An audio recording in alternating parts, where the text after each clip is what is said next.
Bom dia a todas e todos, a quem está aqui presente e a quem nos acompanha pela transmissão ao vivo no canal do Unitai Disciplinas no YouTube.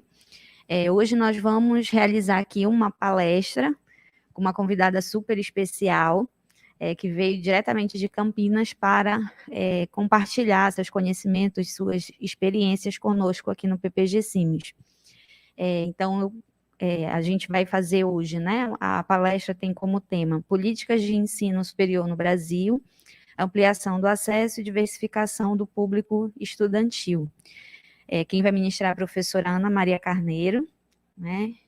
A professora Ana Maria é doutora em Política Científica e Tecnológica pela Universidade Estadual de Campinas, a Unicamp, é mestre em Sociologia também pela Unicamp e graduada em Ciências Sociais pela Universidade Federal de Goiás.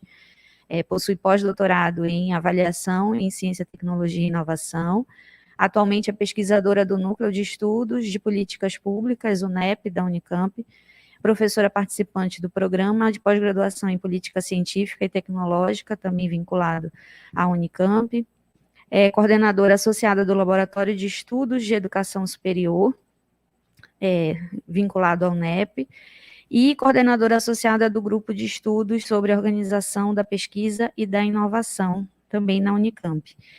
Entre março de 2005 e março de 2007, foi gerente de pesquisa do Observatório Digital Softex, unidade de pesquisa e planejamento da Associação para a Promoção da Excelência do Software Brasileiro. Professora Ana Maria, muito obrigada pela sua presença e vinda a Belém, né, nesses dias de atividades aqui conosco, que tem sido bem prazeroso para todos nós. Só queria também, antes da gente iniciar, agradecer, né, a Unitai e a reitoria da UFPA pelo apoio para a vinda da professora Ana, né, por meio dos projetos, das ações, que viabilizou essa vinda a Belém e essas atividades nesses dias. Então, professora Ana, muito obrigada mais uma vez pela vinda, e aí já passo a palavra para você. A gente vai ter um momento de apresentação da professora Ana, e aí quem quiser fazer perguntas, ao final a gente faz uma interação. Quem está nos acompanhando pelo YouTube pode mandar observações, questões pelo chat, e aí no final a gente repassa aqui para todos saberem, a professora Ana interagir com vocês também. Tá bom? Então, professora Ana. Esse eu uso aqui.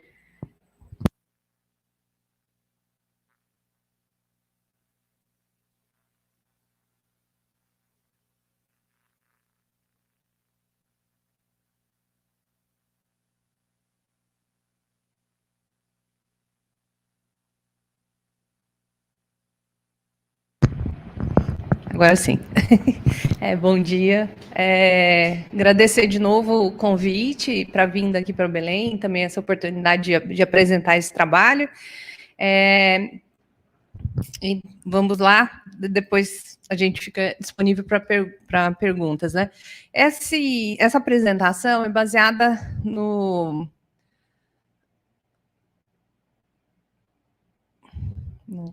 Aqui, ok. No capítulo de livro que eu produzi com a professora Helena Sampaio e a pesquisadora Cibele de Andrade.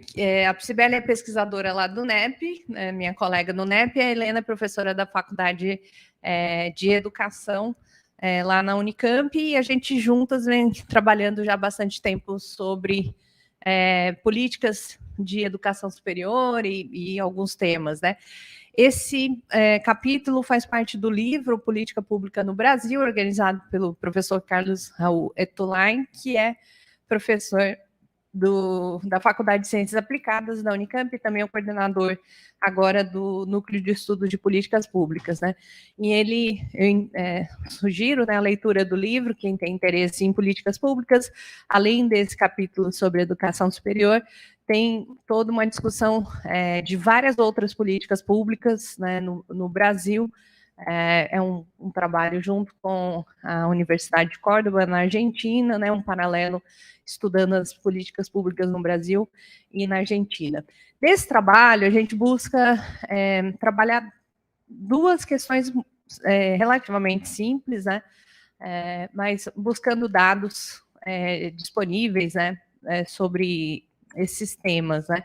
Então, a primeira o quanto que a expansão do sistema de ensino superior ampliou o acesso dos jovens no ensino superior. Obviamente, a expansão do sistema ampliou o acesso da população brasileira ao ensino superior, mas a gente está olhando especificamente os jovens, aqueles que têm entre 18 e 24 anos, né?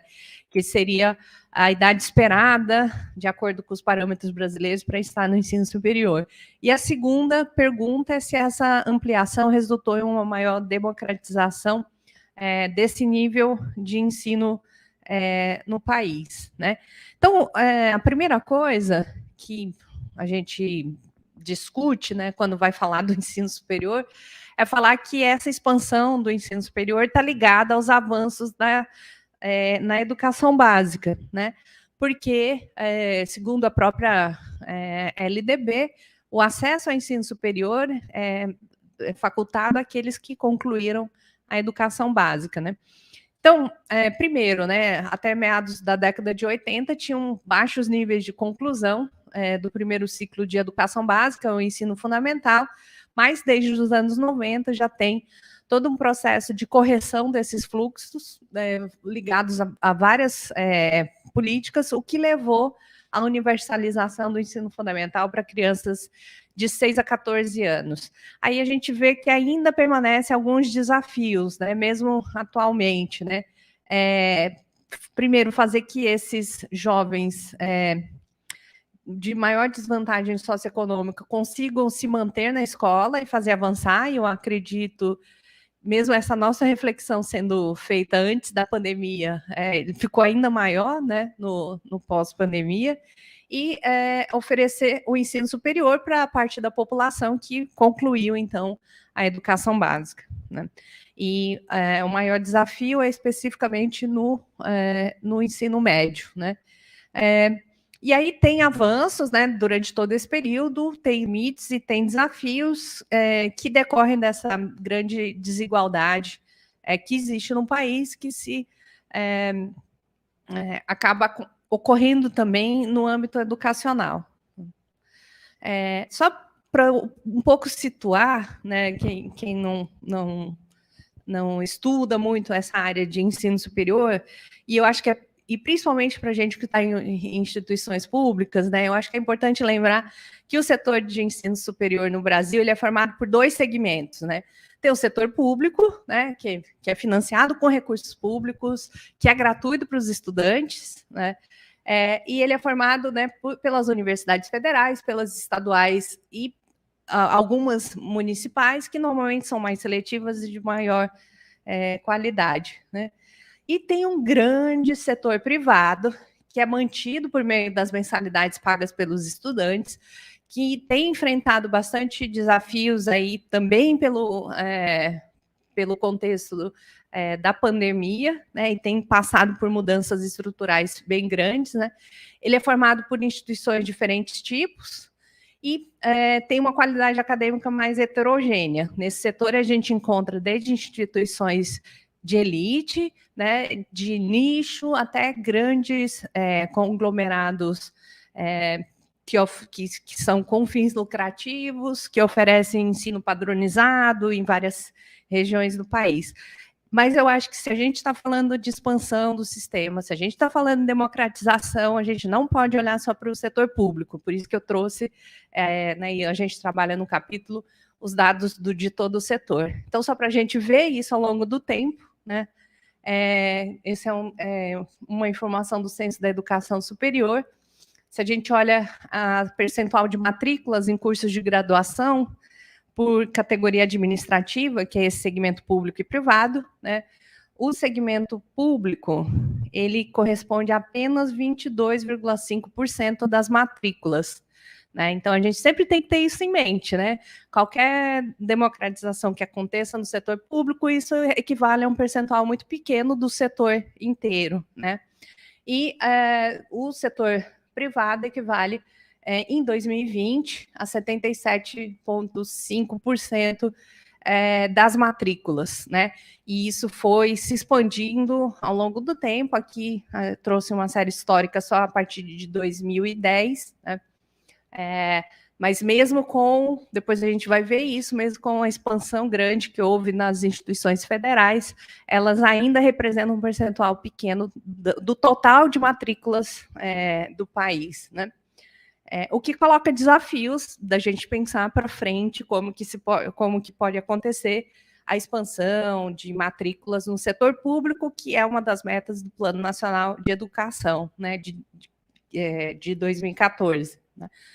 Uma outra fenômeno muito interessante, que já tem bastante gente estudando isso, é a mudança, né, na modalidade de oferta de ensino, né? Se em 2010 a gente tinha um pequeno percentual de matrículas na modalidade à distância, né? Então eram 1.800.000 matrículas no presencial e apenas 380.000 na modalidade à distância, né? Ao longo do tempo, isso a modalidade à distância foi crescendo, né? E ela é ofertada, mais de 90% é ofertada pelo setor privado, né? Então, hoje já tem mais, isso aqui eu estou falando de ingressos, né? Não total de matrículas, né? Então, do total de ingressos, né, a cada ano, já ultrapassou a matrícula na modalidade EAD em relação à modalidade presencial, né?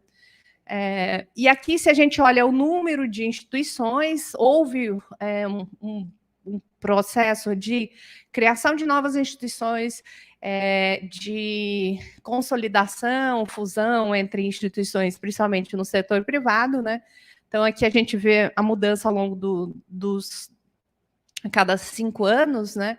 Então, a gente vê como o sistema no ano 2000 tinha um pouco mais de 1.000 instituições, né? E hoje ele tem aqui embaixo, né, 2.457 instituições, e como o número de instituições do setor privado é muito maior do que o número de instituições do setor público, a gente olhando só o número de instituições, o número absoluto, né? Só que a grande parte das instituições do setor privado são faculdades, né?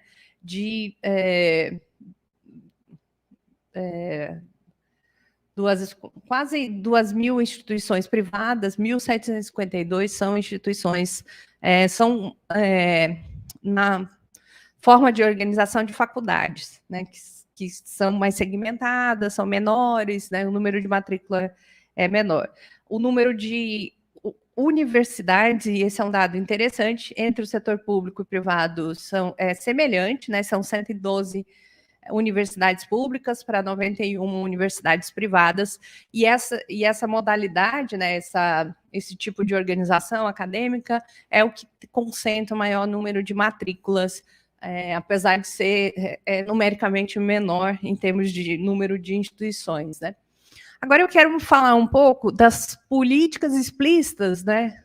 E no debate a gente pode falar um pouco das políticas implícitas dos últimos anos, voltadas para ampliar e diversificar o ensino superior, principalmente aí do período dos governos do PT, né, de 2005 a 2012, até 2014, depois de 2015 para frente já tem uma mudança grande nas próprias políticas, né?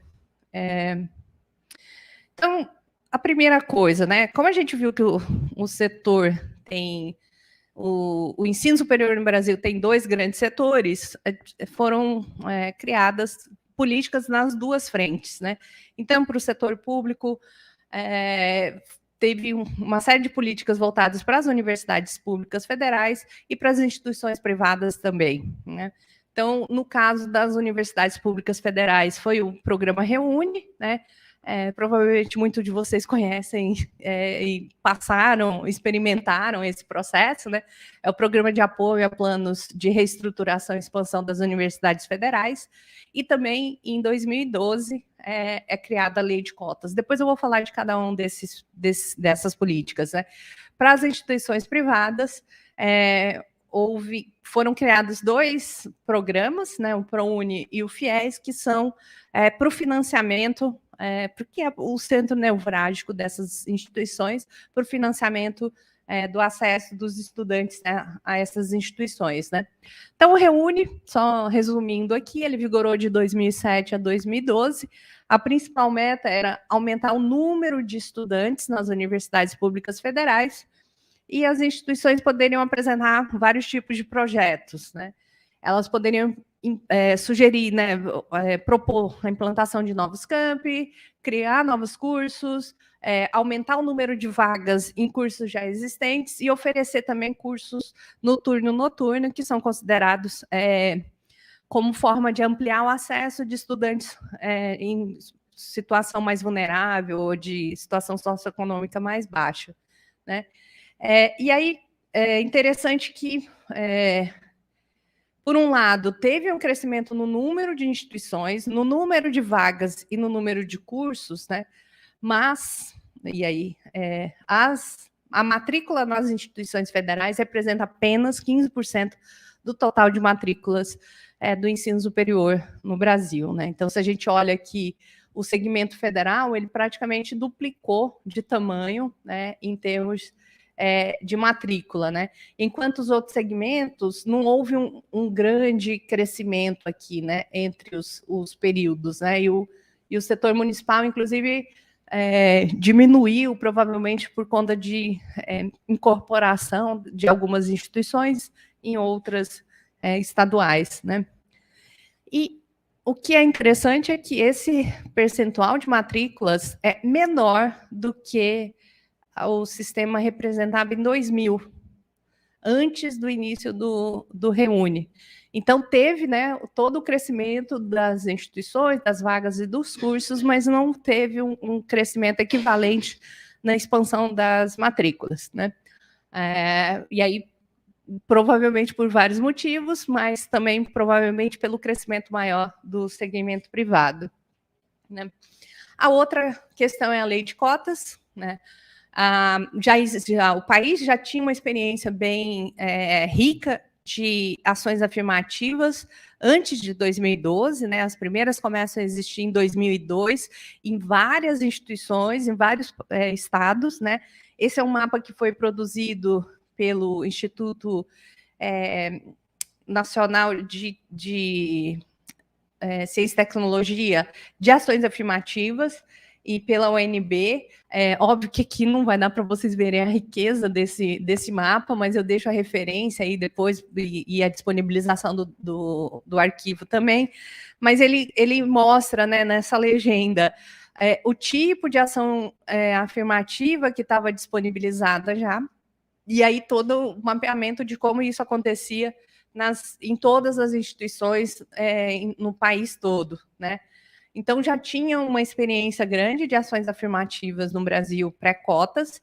Esse outro trabalho, que é do grupo de estudos de ações afirmativas da UFRJ, eu acredito, mostra qual que seria o potencial inclusivo das cotas raciais por região, considerando o que estava ainda no pré-lei de cotas, né, o que era previsto nas leis estaduais, nas regulamentações das instituições, né, então já tinha uma experiência aí bem interessante, né, e aí finalmente a lei é implementada em 2012, e aí provavelmente muitos de vocês lembram que houve, primeiro, um grande movimento, uma grande mobilização, né, dos movimentos sociais para a criação da lei de cotas, mas ela só foi implementada no governo Dilma após os questionamentos de constitucionalidade, né, que foram levados, foram 3 ações questionando a constitucionalidade desse tipo de medida, serem aprovados, serem considerados constitucionais de forma unânime no Supremo Tribunal Federal.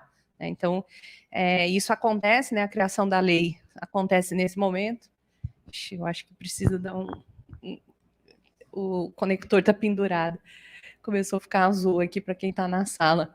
E eu não vou explicar, porque eu acredito que vocês entendam bastante como que funciona, né, os percentuais que tem que ser disponibilizados. Essa é a versão que está aqui como exemplo, é a versão atual, né, que disponibiliza, então, vagas para egressos de escolas públicas, e aí dentro desse recorte, aqueles que têm renda abaixo de um salário mínimo, e também para pessoas com deficiência, né? Então, aqui tem um exemplo, começando lá de 100 vagas, e isso tem que ser por curso, por turno, né? Então, de fato, as análises têm que ser feitas nessa unidade, não só de forma mais geral, né? E aí, esse é um outro trabalho do GEMA, que eu também sugiro a consulta, quem tiver interesse, é um painel interativo, né? Que você pode, clicando em cada uma dessas bolinhas, você pode aprofundar que tipo de ação afirmativa que está sendo utilizada, em que unidade, em que instituição, né? Então, o que é interessante é que a lei de cotas, ela atingiu metade das vagas da rede federal. Então, se a gente tem que 15% do total de matrículas no Brasil é na rede federal, as cotas atingiram pelo menos 7,5%. Em alguns segmentos, isso chegou a ser ultrapassado, né?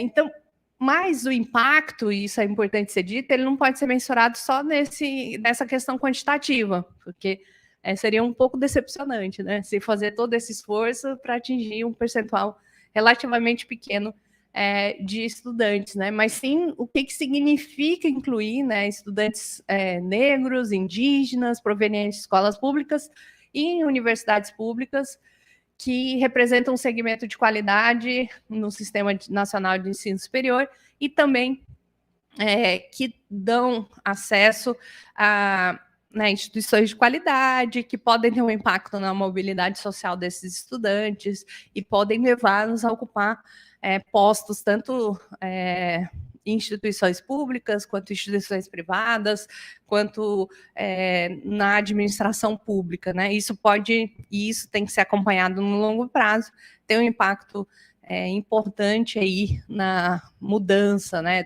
dessa situação no Brasil, né?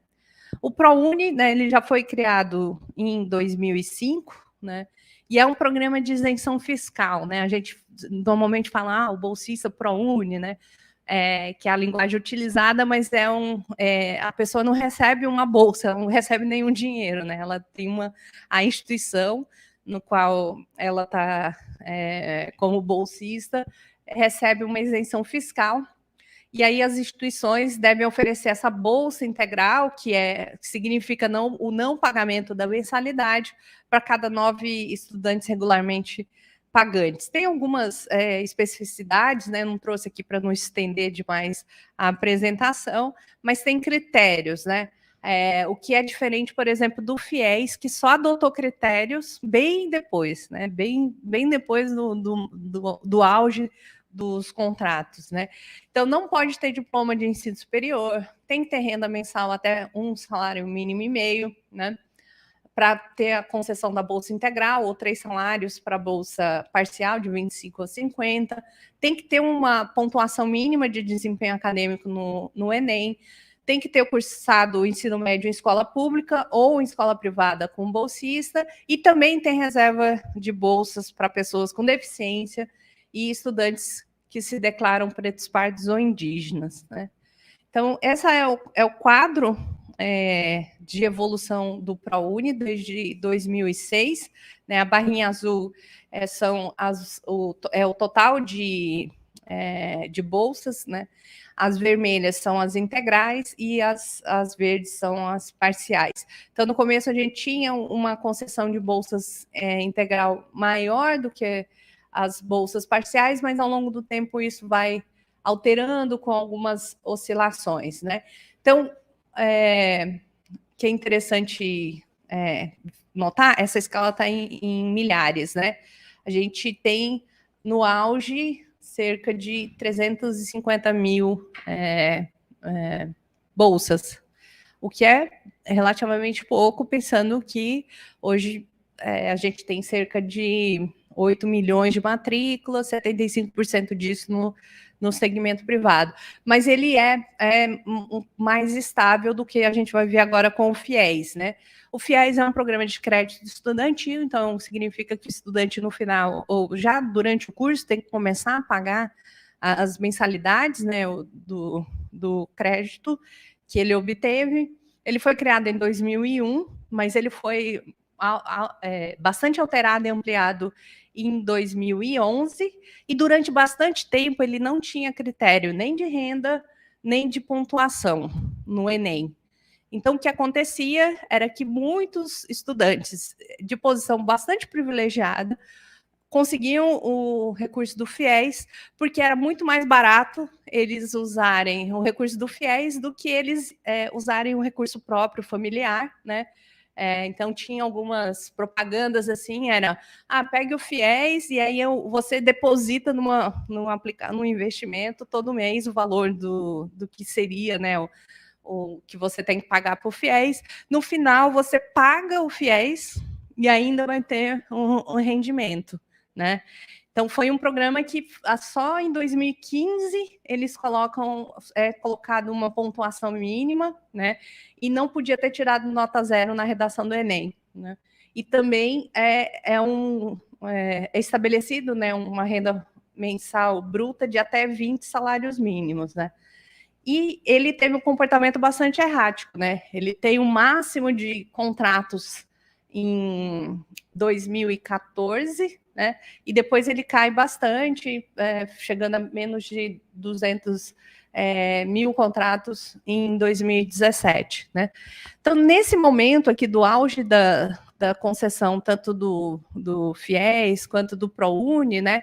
Isso representava cerca de metade dos estudantes que estavam no segmento privado, né, contando todos os contratos e todas as possibilidades, né, o que é bastante, né, o que significa que se as políticas criadas nos governos petistas foram bastante generosas com o segmento público, elas também o foram com o segmento privado.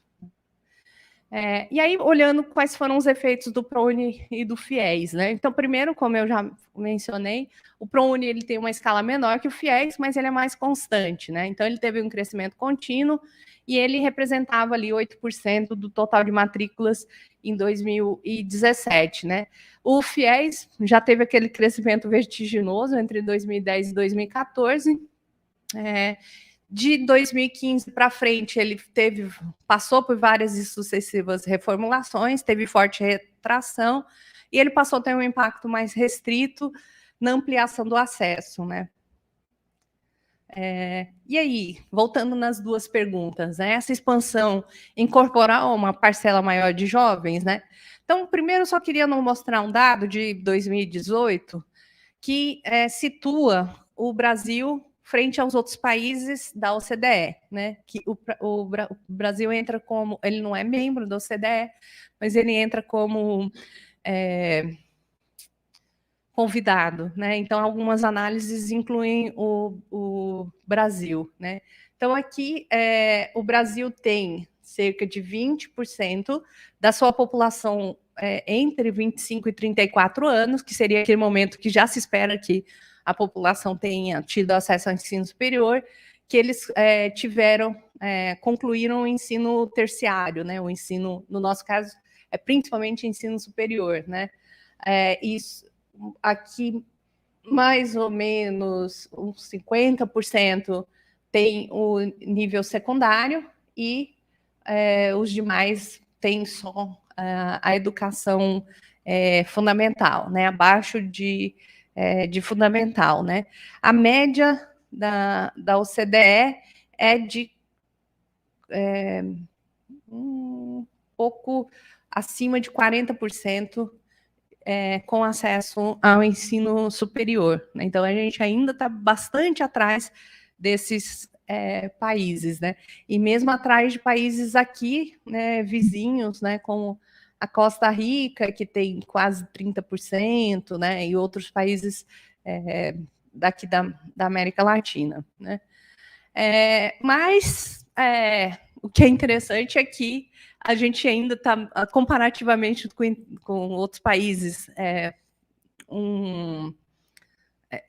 tem um gap ainda bastante, né, no acesso ao ensino superior, mas houve nesse período aí, contando desde o meado dos anos 90, um aumento de quase 3 vezes no acesso da população ao ensino superior, né?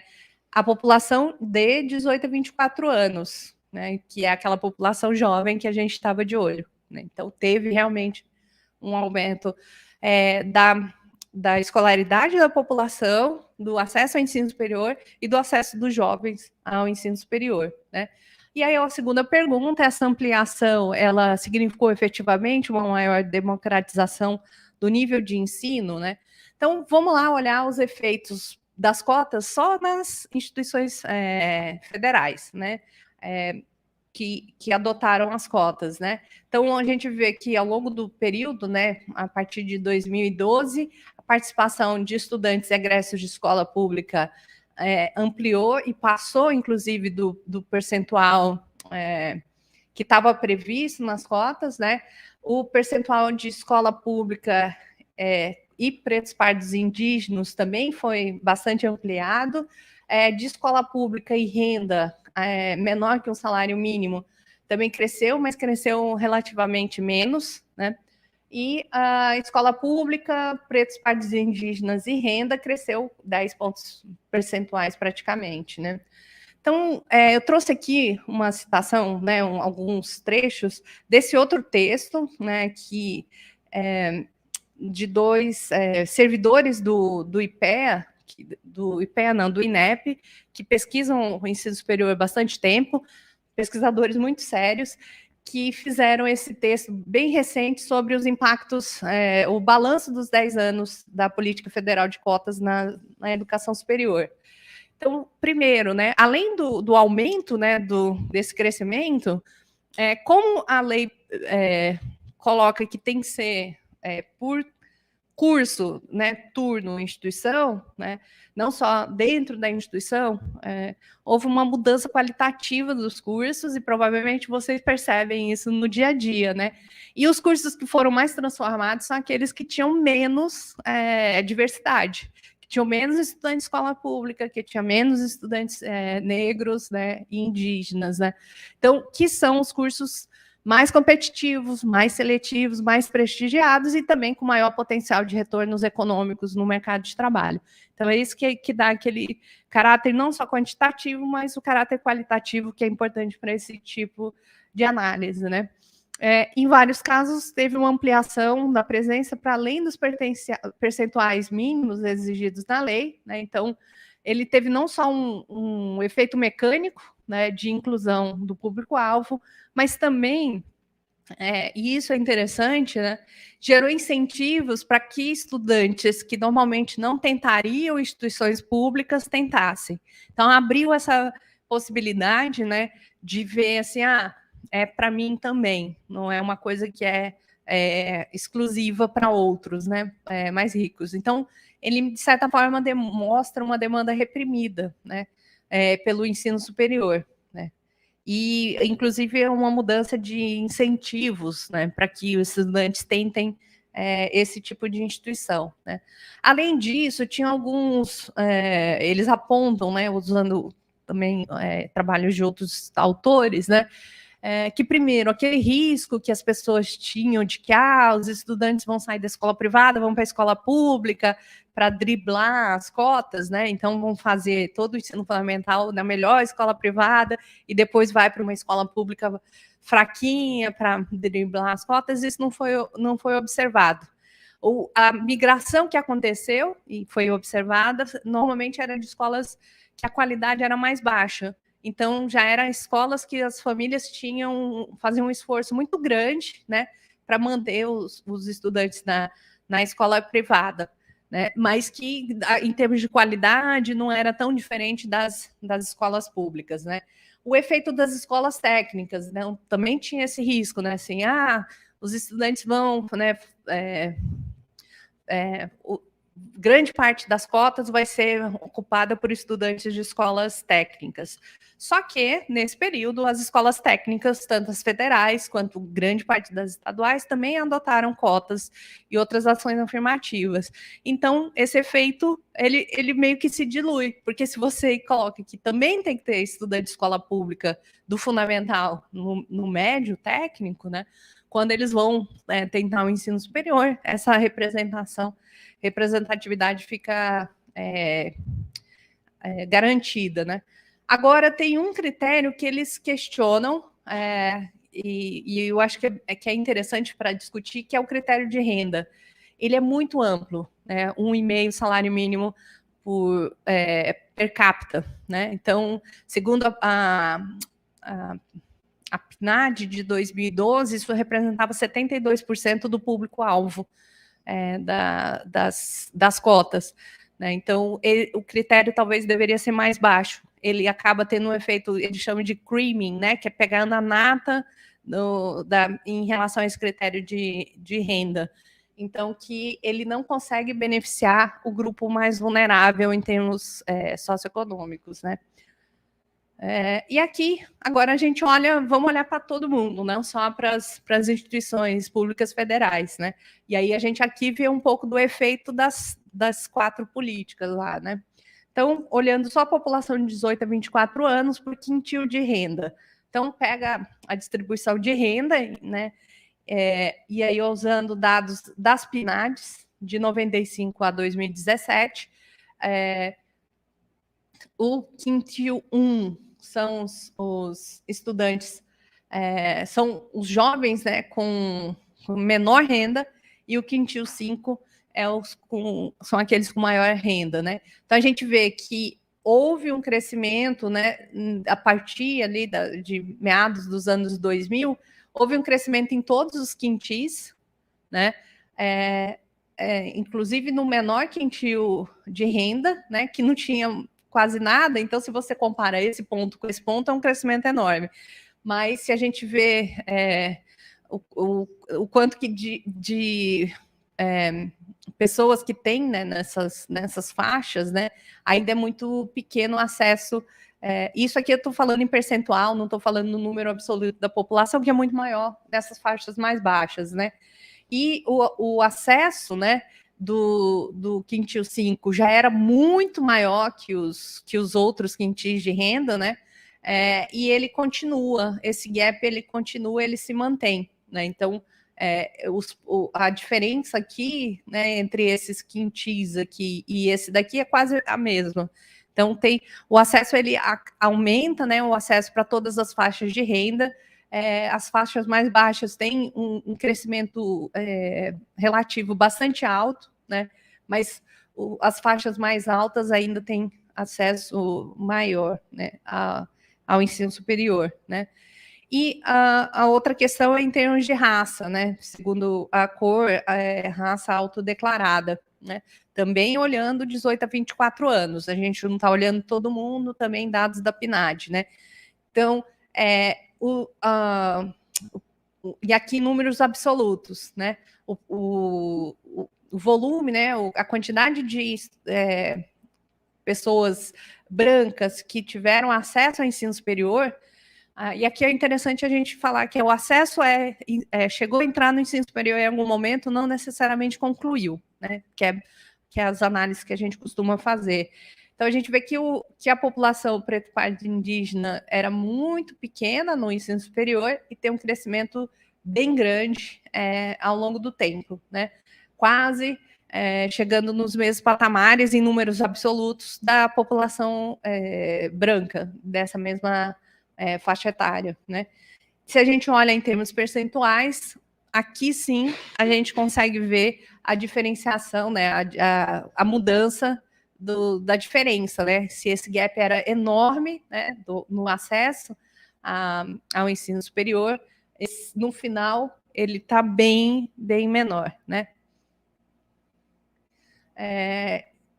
E aí, olhando o quanto que essa população representa no acesso, né?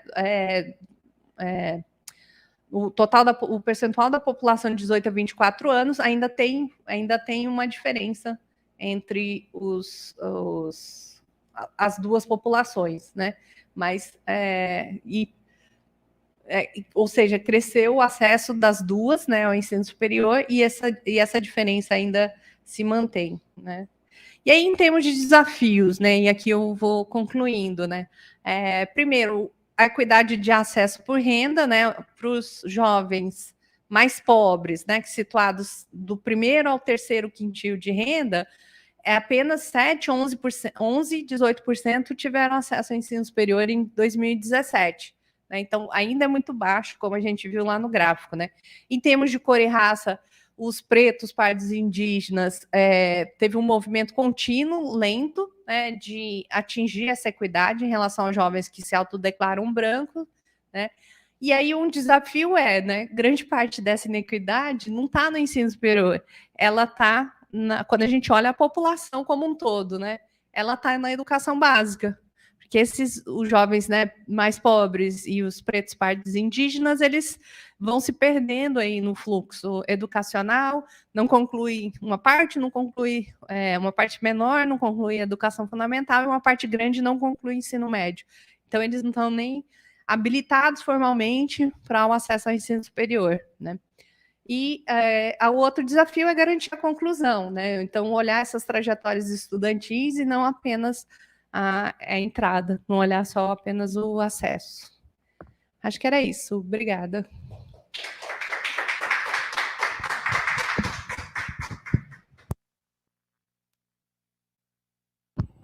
Obrigada, professora Ana, pela palestra, por apresentar dados super interessantes que para a gente que estuda, né, tem como foco no programa a educação superior, são fundamentais para a gente pensar esse cenário em que a gente desenvolve processos educacionais e produtos educacionais exatamente para aperfeiçoar, melhorar, potencializar essa permanência, né, e essa qualidade da formação no ensino superior, seja na graduação, seja na pós-graduação. Eu tenho alguns comentários sobre os dados e até compartilhar algumas coisas da experiência aqui na UFPA, mas aí primeiro queria abrir para, se alguém aqui presencialmente quiser fazer algum comentário ou pergunta, no chat, não sei se já apareceu alguma coisa, mas vocês podem mandar, quem está assistindo a gente pelo YouTube pode mandar alguma pergunta, comentário e tal, para a gente seguir aqui na discussão. Não sei se alguém aqui quer fazer alguma questão, senão eu posso, já posso começar. Professora Janice. Posso começar? Bom, o que eu queria comentar, professora, é o quanto eu acho importante a gente ter dimensão dessas políticas. E os dados, eles mostram o quanto a gente ainda precisa fazer, né? Mesmo com todo o esforço que não foi pequeno, né? O Reúne foi um boom de abertura de cursos, um boom de abertura de universidades, com as políticas de ProUni e FIES, paralelamente, a política de cotas, quer dizer, não foi uma coisa em pequena escala, mas ainda assim você vê o abismo, né, que existe e que a gente não dá conta de fazer num curto prazo e sem o investimento necessário. Então, você olha aí, uma política nem chegou direito a ser 10 anos, 15 anos, o quanto, mesmo com todo recurso, com todo investimento, a gente ainda está muito atrás em termos internos, né, porque a desigualdade é imensa, e em termos internacionais, aquele gráfico, né, internacional, ele mostra muito essa nossa defasagem. Então, quer dizer, qualquer coisa que a gente queira, como universidade, como ensino superior, como pesquisador, competir internacionalmente, é aquela briga, né? Você já começa a corrida em desvantagem e muita desvantagem. Então, é impressionante assim, o quanto a gente não dimensiona esse esforço necessário para que a gente chegue a um parâmetro minimamente de igualdade em níveis internacionais e equidade em termos nacionais.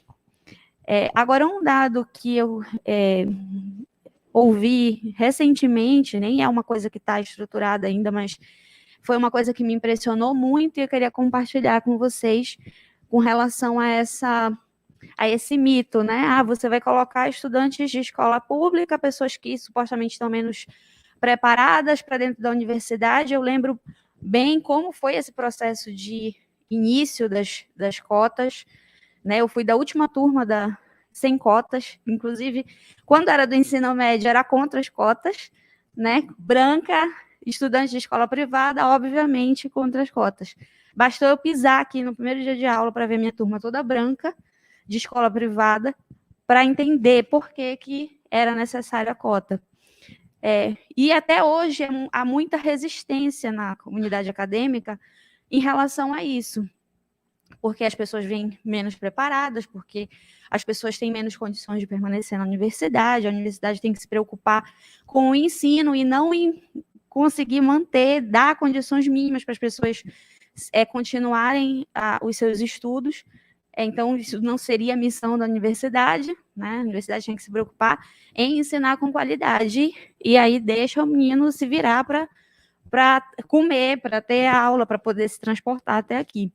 Então, há ainda muito essa visão de que as cotas e todas as políticas estão colocando para dentro da universidade pessoas menos preparadas. E aí, o dado que, numa reunião, num encontro, eu ouvi e recebi, é de que na UFPA, no geral, a média de rendimento do CRG na universidade, nos históricos, aumentou nos últimos 10 anos, e a média das pessoas que ingressam por meio de cotas, a média deles é superior à média da universidade.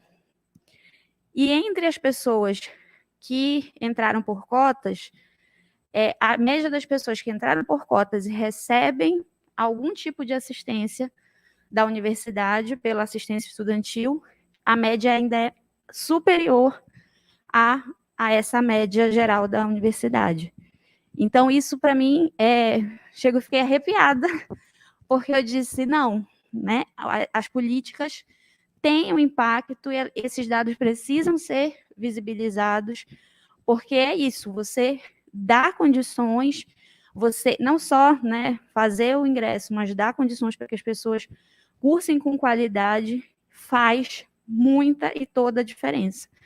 Então, essa discussão pode parecer, né, muito ampla no âmbito dos nossos projetos, dos projetos dos alunos no mestrado, mas ela é fundamental para a gente entender esse contexto em que nós estamos inseridos, para o qual nós estamos propondo soluções e pensando recursos educacionais.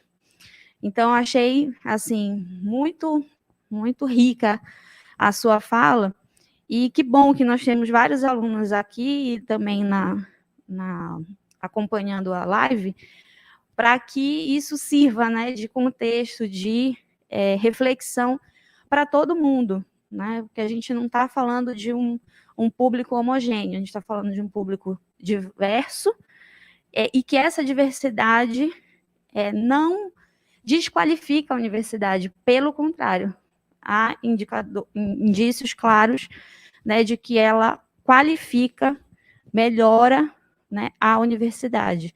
E eu ouço isso de várias pessoas, né, falando exatamente de que não é a universidade que está enriquecendo a formação de indígenas, quilombolas, pessoas negras, pessoas de baixa renda, não. São elas que estão enriquecendo a universidade com outras formas de ver, pensar, agir, né, no mundo. Então, eu acho que isso é muito importante a gente não perder de vista, né?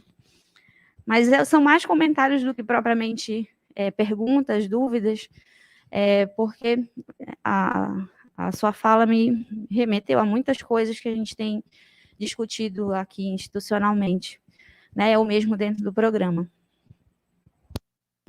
Aí, eu não sei, apareceu alguma pergunta? O povo daí da internet, né, na live, pode interagir, só está dando bom dia, boa tarde, boa noite. Professora Janice, só peço que a senhora venha aqui para poder... Aí se apresente. Bom dia, professora Ana. Então, bom dia, me chamo Janice, sou do Instituto de Estudos Costeiros da UFPA, e diante da sua fala, professora Ana, eu fiquei, assim, também interessada em lhe perguntar se a gente tem algum cenário de leitura de estudos que revele uma demografia, né, em relação a essas políticas de acesso, porque bem o que a gente tem observado, dentre outras políticas públicas, né, nacionais, ocorre um incremento nesse escopo, quando a gente olha o Brasil como um todo, né? Mas nem sempre, e aí no caso da Amazônia, possivelmente, né, a gente já tinha um déficit de vagas docentes. Então, quando ocorre essa expansão do REUNE, a gente já tem um déficit histórico de quantidade de instituições, né, de quantidade de universidades. Nós temos um déficit, portanto, de oferta de cursos e de vagas em comparação à demografia nacional, quando a gente compara ao contexto da Amazônia em relação à demografia nacional. Então, esse incremento de instituições de vaga ainda é muito aquém, né, por mais que ele seja expressivo dentro do que tínhamos, mas ainda muito aquém de fato, a demanda, né?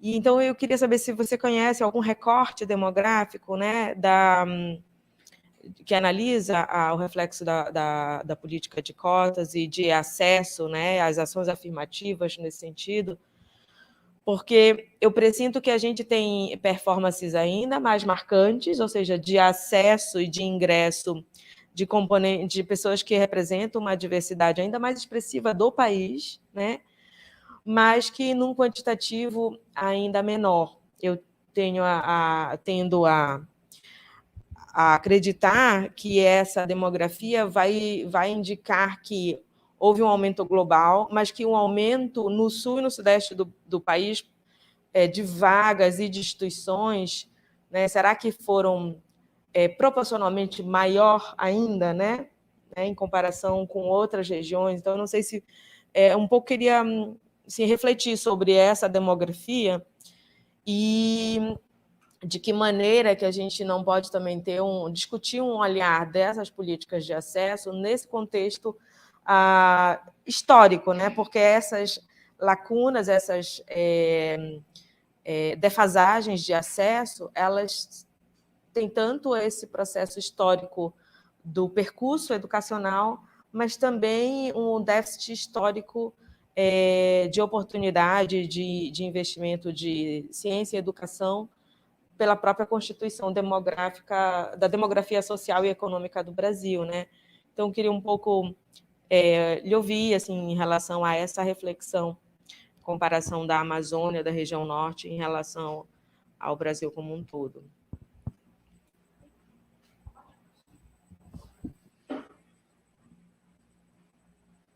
Obrigada, professora. Bom dia a todos e todas. Queria registrar aqui meu agradecimento à professora Ana pela presença, pela palestra, pela contribuição que vem dando ao PPG-CIMES. Eu tenho um questionamento bem breve a respeito do FIES.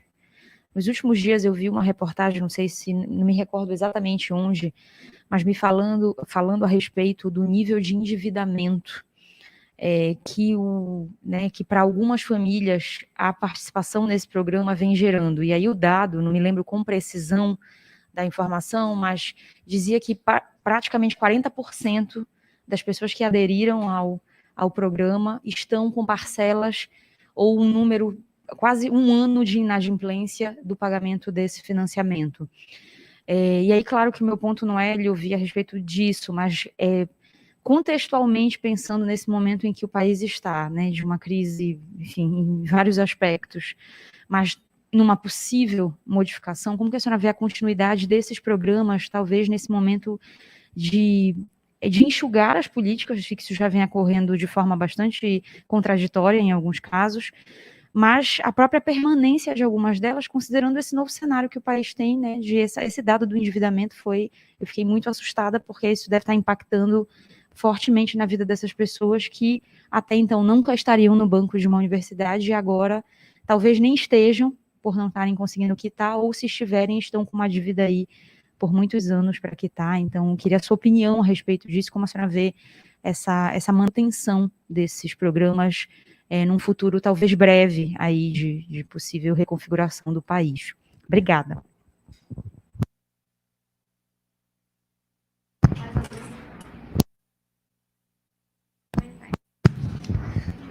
Obrigada pelas questões. Eu acho que, de fato, começando por alguns pontos aí da Suzana, eu não tenho resposta para todas as coisas, porque tem perguntas bastante amplas, né? E a área de estudos do ensino superior é um campo que tem muitas linhas, né? Muitas nuances aí, né? Mas, assim, pensando no Reúne, né? A gente estava conversando, né? Um pouco como que foi feita a oferta de cursos, né?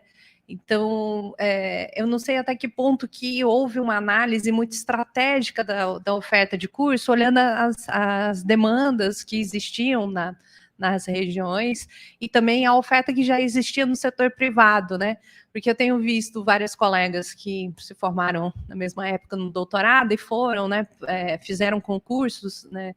Nessas vagas do Reúne, e aí falando vários cursos que estão em discussão porque não está conseguindo completar a turma, porque provavelmente vai ter que ser fechado, e aí como que fica, né, todos os professores que foram contratados especificamente para aquele curso, né, então eu acho que é um momento, e provavelmente as universidades já estão passando, né, de reavaliar a oferta de cursos, né, que foi feita nesse período, né, e sempre tendo em conta eu acho que alguns critérios, assim, né, o que já é ofertado pela rede privada também, né, por outras instituições públicas que estejam próximas, né, e a própria demanda e a prospecção desse curso no futuro, né. Então, assim, será que é um curso que realmente os jovens de 18 a 24 anos pensam em fazer, né? Será que você poderia pensar em outros cursos que estão, né, tendo uma demanda maior, né? E é claro que tem uma outra questão, que aí é um problema mais estrutural do sistema de ensino superior brasileiro, é que a oferta de vaga é por curso, né? Ela é muito engessada, né, nas instituições públicas, né?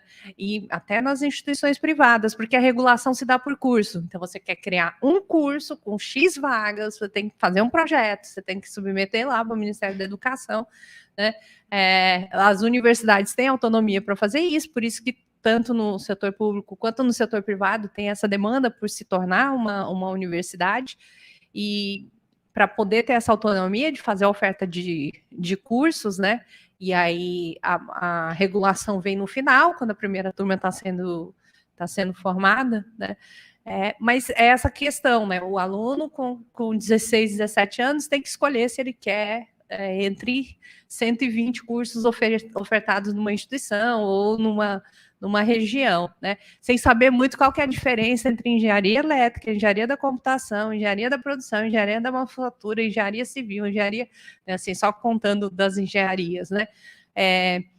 Então, tem outros modelos adotados em outros países que os estudantes primeiro têm acesso à universidade, depois fazer algumas disciplinas que são de formação geral ou de conhecer mais, eles podem ir se encaminhando para os cursos, para a parte de formação mais profissional, né? Então, isso poderia ser uma alternativa, mas não está não está totalmente no escopo das instituições individualmente, né?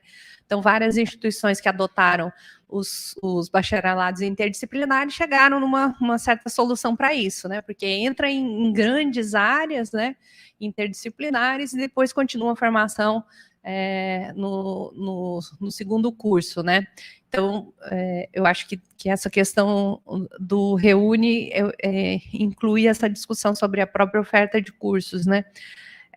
Eu acho que tem, de fato, um esforço para ampliar a escolaridade da população, e eu acho que parte disso vai ser cada vez mais no ensino à distância, e eu vejo que as instituições, principalmente as públicas, têm um preconceito enorme com essa modalidade, né, como se ela fosse sinônimo automaticamente de baixa qualidade, né, e vocês sabem muito bem, porque a Suzana estava me contando quanto que o núcleo apoiava, né, o ensino à distância, né, e toda a pesquisa que vocês fazem sobre esses temas, né, e em São Paulo tem uma experiência também de uma instituição que é a Univesp, que é uma universidade, a Universidade Virtual do Estado de São Paulo, é uma instituição que oferta só cursos na modalidade EAD, né, e tem sido referência para vários outros estados, né.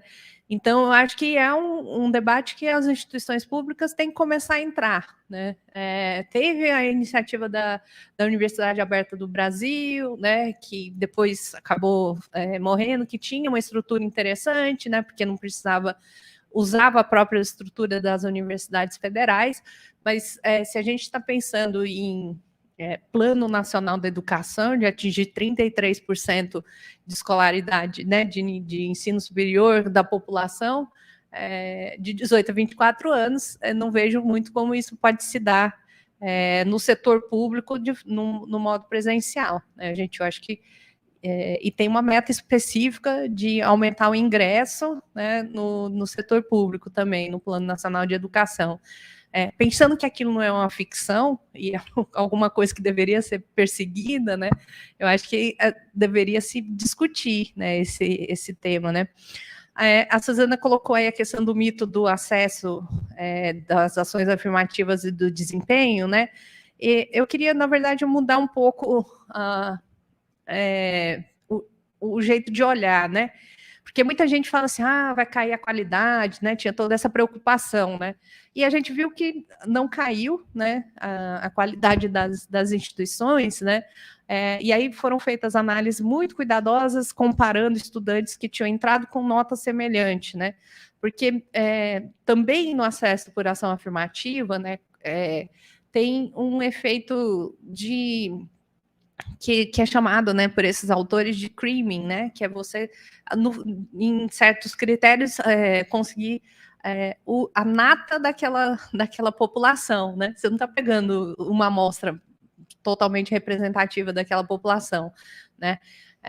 Porque ainda continua tendo uma grande seletividade, né? A gente tem visto em vários processos seletivos que as notas dos cursos nas ações afirmativas são mais altas, né, a nota de corte, do que na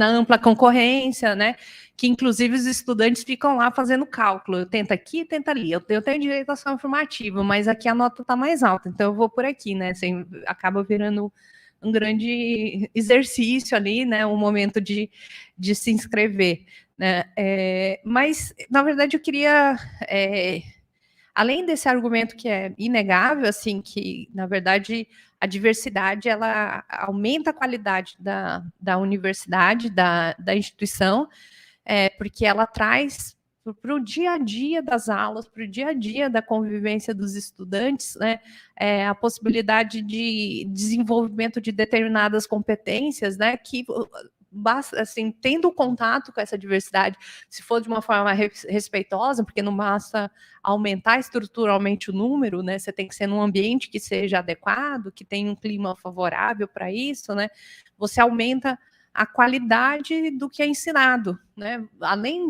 dos de determinados segmentos, né, como os indígenas, os quilombolas, né, trazerem conhecimentos específicos, né, e para as instituições, a própria diversidade, o modo de pensar diferente, né, de diferentes segmentos da universidade, qualifica os debates, qualifica as pesquisas, qualifica a ação de extensão, né. Mas eu queria colocar mais um ponto, assim, isso de ficar falando, os estudantes que vêm de escola pública têm um preparo menor, e isso vai baixar a qualidade do ensino, ou as notas dos cursos de graduação, ou até da pós-graduação, né, com a discussão de ações afirmativas da pós, né, que eu acho que é mais relevante nisso é qual que é a missão da universidade, né? É você ficar escolhendo por esse critério único, ou você buscar os talentos onde eles estão, né? Isso tem que ser um critério mais relevante nessa discussão. E também esse compromisso, esse engajamento local, né? As universidades foram muito jogadas, assim, tudo para internacionalização, tudo para atender os rankings, tudo para... Então, eu não posso ter isso, porque vai cair minha nota não sei aonde, né? Vou cair de posição no ranking, sim. Mas, assim, qual que isso é importante, né? Porque também qualifica a atuação da universidade, mas o engajamento local e regional, né, no ensino, isso envolve você receber os estudantes de escola pública e aquela escola pública ali da região e dar feedbacks para a escola pública, formar professores que vão atuar ali naquelas escolas, né? Isso talvez seja mais relevante, né? A questão da professora Janice, infelizmente, eu não tenho essa informação, né, da oferta de vagas por região. Nesse texto que eu mencionei, eu vi que eles colocam ali como que foi, como que mudou, né, as ações afirmativas por região, né? E, por fim, a questão da Fernanda sobre o FIES, né, tem um ponto que eu não coloquei, é que o FIES, ele não tinha, o fundo garantidor era a União. Então, esses estudantes de alta renda que não pagaram os seus contratos, a gente está pagando o financiamento deles. Ele só passa a ter um fundo garantidor e essas garantias, né, depois de 2015. Então, a maior parte dos contratos foi que a União, né, era o garantidor. Então, caso a pessoa não pague, é a gente que está pagando a dívida da pessoa, né? Mas o que aconteceu foi exatamente isso, né? Muitas pessoas se endividaram ali e aconteceu na sequência uma crise econômica, né? Que vem se arrastando desde, né, de 2014. Pelo menos, né? Então, você teve esse efeito não esperado da política, né? Que as pessoas iam ter acesso ao FIES para financiar suas instituições, o seu ensino superior, e logo depois ia ter uma crise econômica que ia dificultar o emprego. Além disso, como não tinha a questão da pontuação e também não tinha critérios de qualidade mínima dos cursos, né, muita gente foi fazer cursos que não garantiam emprego depois, né? Não é que é automático garantir emprego, né? Mas que não tinha muita baixa qualidade e que depois o prognóstico, né? A prospecção de você ter um emprego para pagar aquele financiamento era muito baixo, né? Então foi uma política muito mal planejada nesse sentido, né? Então, se você pensa que ela deveria financiar estudantes mais pobres, estudantes negros, né? Estudantes que querem ter acesso ao ensino superior, não é possível fazer nas instituições públicas, porque a gente viu, né, ali o volume, né, a quantidade de oferta, né, de matrículas no setor público, né, não cabe todo mundo, né, e eles têm direito, né, de acessar o ensino superior também, mas que não foi muito bem planejada, né. E o que eu acho que uma outra questão que em relação agora a permanência, que eu estava vendo alguns relatos já, é que esses cortes é o que eu estava chamando de políticas implícitas, né? Que é você cortar o orçamento, é você contingenciar o orçamento, é você tanto para o orçamento das universidades federais, né, e assistência estudantil foi, né, bastante forte, né, quanto o contingenciamento de recursos para pesquisa, né, via o Fundo Nacional de Desenvolvimento Científico e Tecnológico, né, eles acabam sendo políticas implícitas, né, que levam à deteriorização do cenário, né? Então, você promove todo esse acesso, né, às instituições federais e depois você não tem recurso para permanência, né? Então, muita gente que acessou aí as federais durante a pandemia, né, agora não está conseguindo e comemorava e celebrava, né? Finalmente, eu, mulher negra da periferia, estou tendo acesso a um curso, tá? Tem que sair, tem que abandonar, porque tem que ajudar minha família, né? Então, não tem o recurso para permanência, né? Então, acho que é mais um desafio aí para as universidades.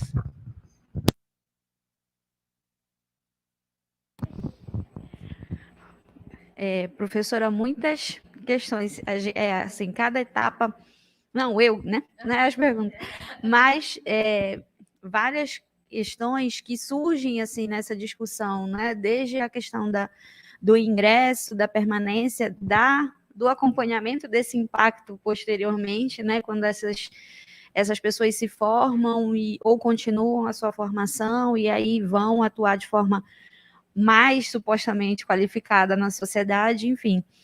Tem muitas nuances aí nessa discussão no âmbito do ensino superior.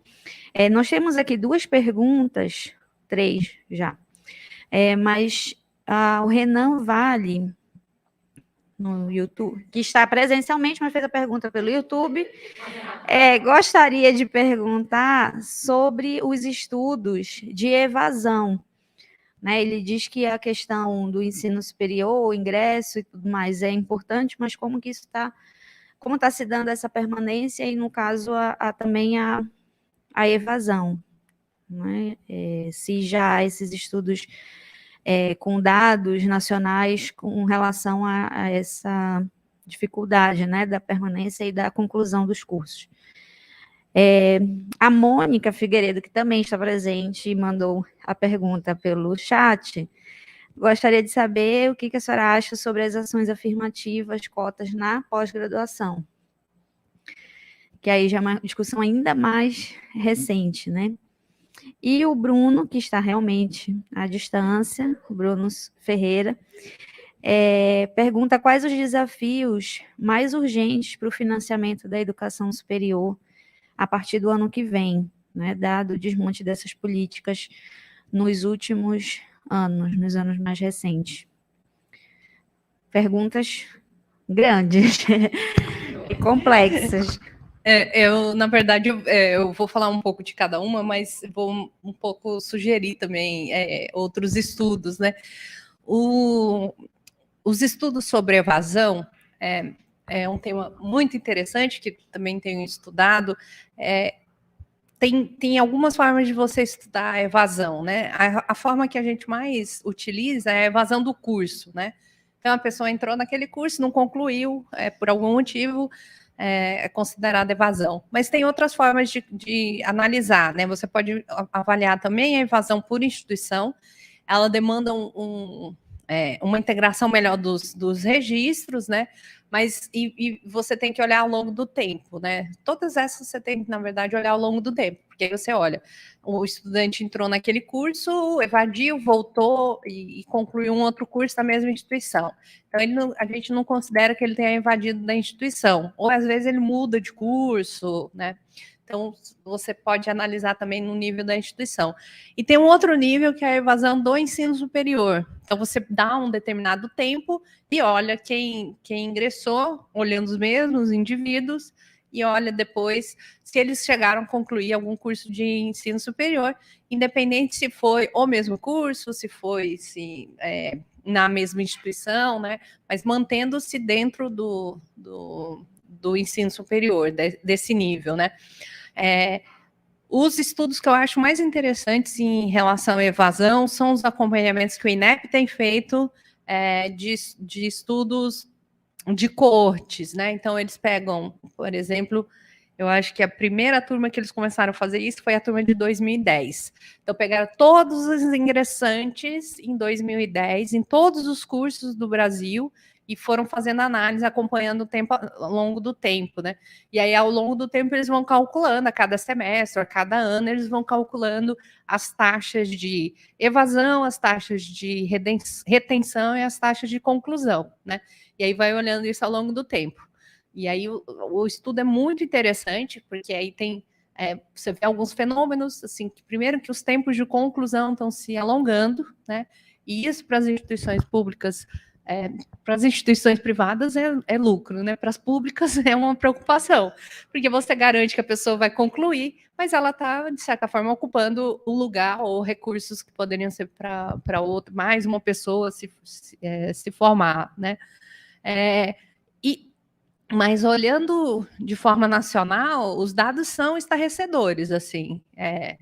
Eu acho que é tipo 50% das instituições públicas, depois de 6 anos, evadem, e nas privadas chega a 70%, assim. Então, é uma coisa muito chocante, assim. Então, isso são os estudos de fluxo, né, do INEP. Eu sugiro como uma excelente referência, porque, de fato, eu acredito que é o melhor desenho, é você olhar longitudinalmente o mesmo indivíduo ao longo do tempo, né? O que eu acho que poderia começar a ampliar, mas aí isso pode ser feito pelas instituições, né? E eventualmente, o INEP fazer para o nível de ensino superior, fazer análise desses 2 outros níveis, né? Porque a análise que eles fazem é análise de curso, né? Então, entrou naquele curso em 2010, se saiu, entrou em outro curso, é considerado evadido, né? Mas as instituições podem fazer essa análise da evasão no nível de instituição e essas outras taxas, né?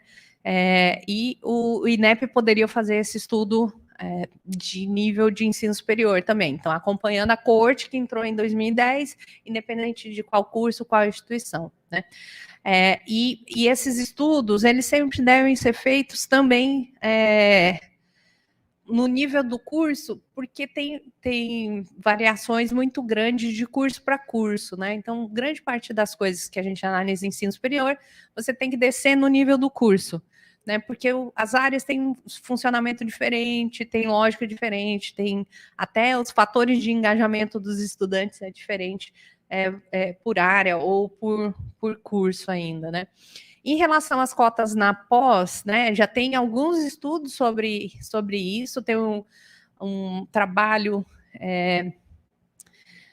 eu acho que é a Ana Venturini, que fez a tese dela sobre análise dos editais dos cursos de pós-graduação, né, de seleção, analisando as ações afirmativas já implementadas, então tentando fazer um primeiro mapeamento, assim, do que já está sendo feito, né? E tem, eu acho que essa discussão está pipocando em todos os lugares, né?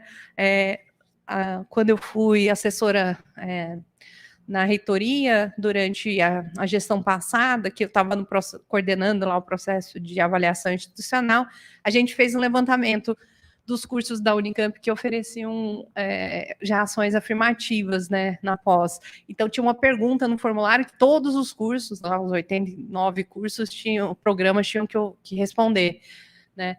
E aí era muito chocante ler algumas respostas, assim, né, que não, aqui é o mérito, que é, assim, como se fosse um não problema, uma não questão, né, e então eu acho que tem muito espaço aí para isso, né? E eu acho que mesmo os cursos mais conservadores estão começando a pensar nesse assunto, não só pela questão de acesso, né? De diversificar o público, mas nesse outro critério, né? Nesse outro aspecto que a gente estava falando, do quanto que a diversidade aumenta a qualidade, aumenta, né, a riqueza das discussões e das pesquisas que são feitas na pós-graduação, né? Então, eu acho que sim, é um assunto interessante.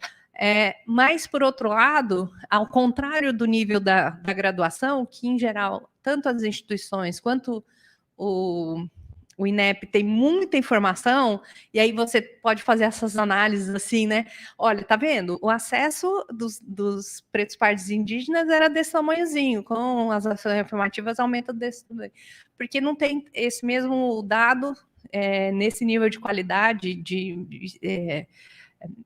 granularidade para os estudantes de pós-graduação, né?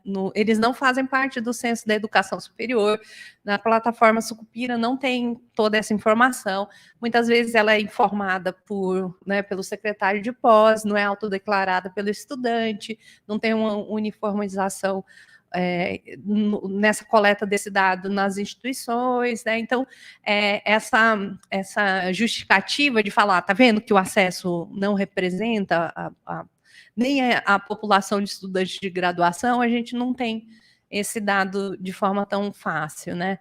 E em relação ao Bruno, né, que ele colocou os desafios do financiamento, acho que são muitos, né? Acho que a gente tem desafios aí de financiamento público, né, tanto para o ensino superior quanto para a área de ciência e tecnologia, né? É uma vergonha, né, o que esse governo tem feito em relação ao Fundo Nacional de Ciência e Tecnologia, para ficar só dele. Esse fundo ele tem tido os recursos contingenciados, né, já desde alguns anos. Grande parte dos recursos tem sido contingenciados. O ano passado foi feita toda uma mobilização dos deputados e das universidades para que esses recursos não fossem mais contingenciados. Foi criada uma lei proibindo que esses recursos fossem contingenciados, porque grande parte dos recursos que vão para esse fundo vem de origem privada, né?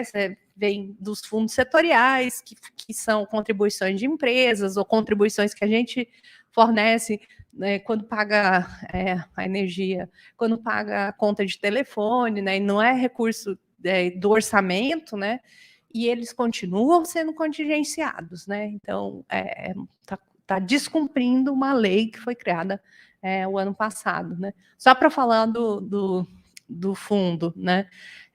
Então, que é um recurso que é obrigatório a utilização para financiamento da pesquisa e do desenvolvimento do Brasil, né, da pesquisa no Brasil, e isso não está sendo cumprido, né? Então, tem o desafio que fica, né, para o próximo governante, eu espero, que, de fato, destinar os recursos que são devidos, né, ao funcionamento básico, ou mais que básico, das universidades federais, não contingenciar os recursos do FNDCT, né, a gente precisa de muito recurso para fazer muita pesquisa aqui, né, os últimos anos foram muito deletérios para isso, né.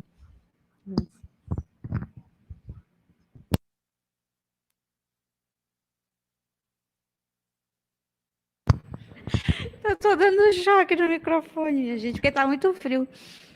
Professora, não sei se mais alguém tem alguma questão, colocação, senão a gente pode se encaminhar para o encerramento. Agradecendo muito, né, essa semana de interação aqui em Belém.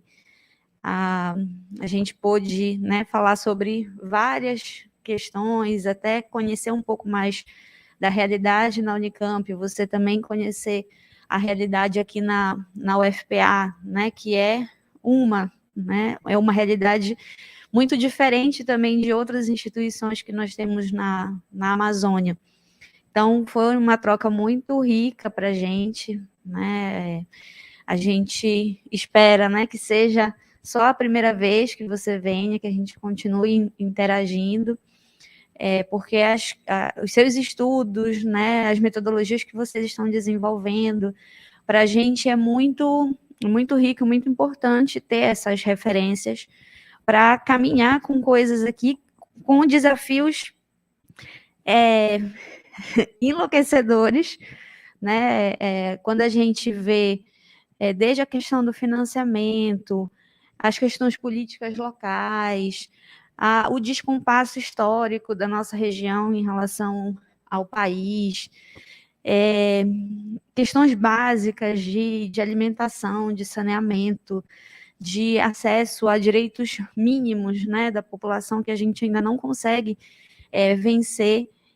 E isso tudo impacta no momento em que a gente está dentro da universidade, né, e está discutindo ciência e tecnologia. Então, é muito rica as discussões que você compartilha conosco. A gente espera que o diálogo continue para que outras parcerias possam ser feitas a partir desse momento. Muito obrigada. Obrigada aos presentes. Obrigada, professora Fernanda, como coordenadora do PPG CIMES também, que deu toda a estrutura, né, e suporte aqui para a realização dessa palestra aberta. Novamente agradecer à Unitai e à reitoria pelo financiamento, né, da vinda da professora Ana, e espero que a gente siga em contato para próximos passos, né, de interação. Obrigada, professora.